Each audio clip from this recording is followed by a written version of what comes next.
আসসালামু আলাইকুম, hello everyone, welcome to this video. তো আজকে হচ্ছে আমাদের computer training centre NFIT computer training সেন্টারে যারা পরীক্ষা দিয়েছে তো তাদের হচ্ছে রেজাল্ট দেওয়া হয়েছে এবং সার্টিফিকেট দেওয়া হয়েছে। তো এর মধ্যে আমার একটি পুরান স্টুডেন্ট মোহাম্মদ মিজানুর রহমান শান্ত।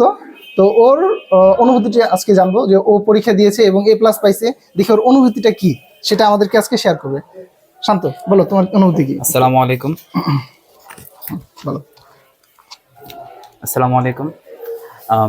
আমার অনুভূতি আলহামদুলিল্লাহ অনেক ভালো, এবং আমি জাহিদ ভাইয়ের কাছ থেকে মিনিমাম অফিস অ্যাপ্লিকেশন প্রোগ্রাম এবং গ্রাফিক ডিজাইন এই সকল কোর্সের উপরে আমি শিখেছি, এবং এখানে আমি একসময় ট্রেনার ছিলাম। তো অনেক দিন যাবত আমার পরীক্ষা দেওয়া হয়নি। জাহিদ ভাই আমাকে অনেক পরামর্শ দিয়েছিল যে তুমি শিখছো, কিন্তু ভালো কথা, কিন্তু একটা সার্টিফিকেট তোমার দরকার চাকরির ক্ষেত্রে। তো আমি সেই সার্টিফিকেট বিষয়ে কোনো গুরুত্ব দিইনি এক সময়, কিন্তু এখন বুঝতেছি যে সার্টিফিকেটের কত গুরুত্ব। এবং জাহিদ ভাইয়ের সাথে পরামর্শ করে এখন আমি সেই সার্টিফিকেট অর্জন করেছি এবং আমি A+ পেয়েছি এখান থেকে। এবং জাহিদ ভাই আমাকে অনেক কষ্ট করে আর কি আমাকে শিখিয়েছে।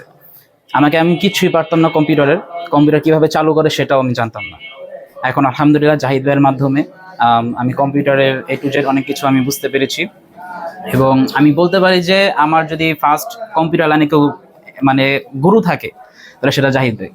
আচ্ছা, আমি শুনলাম তুমি মানে আমি তো জানি যে তুমি বর্তমানে এখন একটা কম্পিউটার আসো, একটা সেক্টরে আসো, তো ওইখানে যে তুমি কাজ করতেছো, তো ওইখানকার বিষয় একটু বলো আমাকে। আমি বর্তমানে একটা কম্পিউটার অপারেটর হিসেবে একটা লাইব্রেরিতে জব করতেছি, এবং ওখানে আমি অনলাইনে যাবতীয় কাজ করে থাকি এবং টাইপিংয়ের কাজ করে থাকি, এবং ওখান থেকে আমি ভালো এক্সপিরিয়েন্স গ্যাদার করছি। যেমন জাহিদের দোকানে যখন আমি ট্রেনার হিসেবে ছিলাম তখন এখানে আমি শুধু ট্রেনারের কাজ করতাম। এখন আমি যে সেক্টরে বর্তমান আছি ওখানে ট্রেনার নাই, কিন্তু অবশ্য অনলাইনে যাবতীয় কাজগুলো করা হয়। তো দেখো, আজকে তুমি এই কম্পিউটার কাজটা শিখছো বিধায় তুমি কিন্তু একটা ভালো জায়গায় আছো এবং একটা ভালো একটা স্যালারি অর্জন করতে পারতেছো, এবং হচ্ছে তোমার এখান থেকে একটা ভালো একটা এক্সপিরিয়েন্সও হচ্ছে। ঠিক আছে, তো আজকে তোমার সাথে আরো যারা আছে তারাও যদি এটা শিখতো তারা কিন্তু তাদেরও ভালো হইতো। তুমি কি মনে করো যে আমি একটা কথা শেয়ার করতে চাই যে আমি এসএসসি পরীক্ষা দিয়েছি 2020 সালে। 2020 সালে এসএসসি পরীক্ষার্থী আমি। তো আমি এসএসসি পরীক্ষা দেওয়ার পর আমার ব্যাচে কেউ কম্পিউটার শিখেনি। তো তখন করোনার সময় চলতেছিল। তো সেই সময়টাতে আমি শুধুমাত্র একজন ছিলাম। আমি যখন কম্পিউটার শিখছি তখন আমাকে সবাই বলছে যে করোনার টাইমে সবাই সময়টাকে অপচয় করছে, তুমি একমাত্র সময়টাকে বাঁচাইছো কম্পিউটারটা শিখে। আর সেই কম্পিউটারটা শেখার প্রতি আমার আগ্রহটা আপনি দিচ্ছেন, অন্য কেউ আমাকে সে আগ্রহটা দেয়নি। ঠিক আছে, তো শুরু থেকে আপনি আমাকে সাহায্য করছেন। এবং দ্বিতীয় কথা, আমার টাইপিং স্পিড ইংরেজিতে 72+, এবং বাংলায় হলো 50-এর উপরে। তো আমার টাইপিংয়ে আমি কিছুই পারতাম না। যখন জাহিদ ভাইয়ের ট্রেনিং সেন্টারটা ছিল না তখন থেকে আমি জাহিদ ভাইয়ের সাথে পরিচয়। জাহিদ ভাইয়ের সাথে আমার প্রায় 7-8 বছরের সম্পর্ক। তো জাহিদ ভাই তার বাড়িতে নিয়ে আমাকে শিখাইতো কম্পিউটারটা। তো দিনে প্রায় 5 থেকে 6 ঘন্টার মতো টাইপিং করতাম। তো প্রতিদিনে টাইপিং চর্চা করতে করতে করতে করতে এর উপরে অভিজ্ঞতাটা অর্জন হয়েছে, বিভিন্ন ধরনের প্র্যাকটিক্যাল কাজ করছে এর উপরে।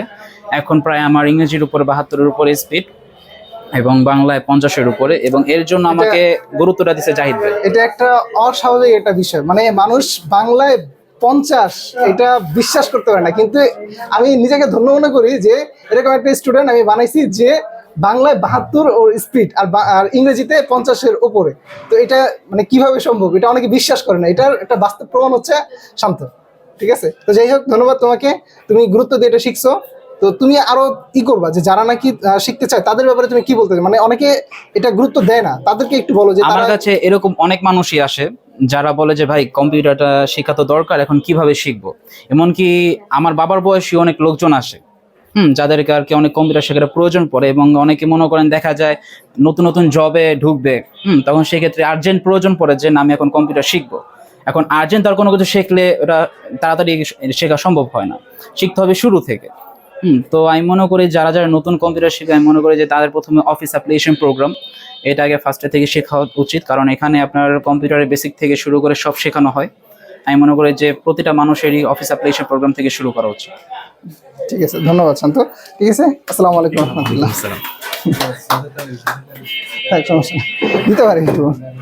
আচ্ছা, এই করে দেন।